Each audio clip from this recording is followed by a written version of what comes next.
Ça a été à peine touché par Zurkirchen et on aura pu imaginer but. La réussite de Grossman, on aurait pu imaginer que Roth allait tenter sa chance. Finalement c'est Grossman dans une forêt de joueurs. Il peut battre le gardien Zurkirchen qui n'a absolument rien vu venir. 3 minutes et 47 secondes. Voilà la fin de cette action.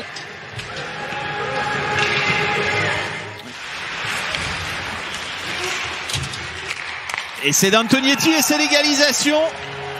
Ce tir a-t-il été dévié? En tout cas, si c'est un but pour Antonietti, c'est une denrée très très rare. On va attendre avant de revenir sur son dernier but marqué il y a 3 ans et 4 mois. Bon, j'ai pas l'impression que le tir a été dévié.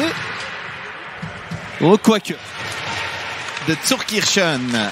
Et encore Joris, Zurkirchen, l'occasion est goal. Le but pour Frick, décidément. Avec Boson. Je vais pas m'avancer trop vite sur le nom du buteur. En tout cas, c'est 2-1 pour le Lausanne Hockey Club. Est-ce que le puck a été dévié par Boson qui passait au moment du tir? Et encore un puck qui ressort.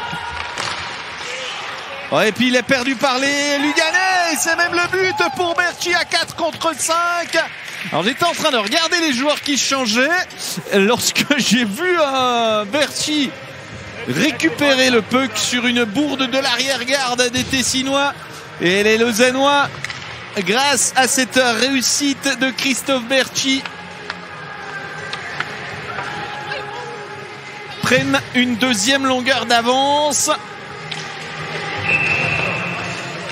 Un but à 4 contre 5 pour la saison prochaine, mais la saison d'après avec 7 étrangers et l'annulation de ces fameuses licences étrangères. Et puis c'est un but luganais encore marqué par des joueurs pas vraiment parmi les plus capés. Est-ce que c'est Herburger qui a eu le dernier mot ou Tsanger? Ce serait une sacrée ironie de l'histoire si c'était Tsanger qui se voyait attribuer cette réussite. Oui, c'est bien Tsanger. C'est bien Tsanger, l'ancien Lausannois, un joueur qui n'a vraiment pas marqué les esprits lorsqu'il a évolué entre 2017 et 2019. Et lorsqu'ils sont sur la glace, décidés comme c'était le cas, c'est dangereux. Attention à Butker qui égalise. L'avantage de 2 unités n'aura tenu que 7 minutes 24 dans ce tiers-temps. Mikkel Butker nous rappelle qu'il s'est marqué un but depuis le match à Genève du 7 janvier, date de son dernier but. Il restait sur 8 matchs, 2 assists. Et bien là, Butker marque son 6e but de la saison. Lui, l'ancien joueur. Et puis Fazzini, encore une bonne occasion pour Luca Fazzini qui marque le but de la victoire.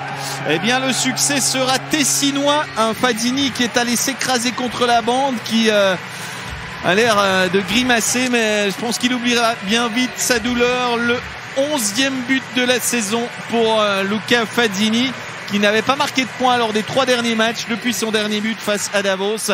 Et puis là, ça allait arriver. Fatalement, on est tous sauf surpris que la décision se fasse maintenant en prolongation et pas par les tirs de pénalty, tant ce match était un petit peu fou. Il y a forcément des regrets du côté lausannois.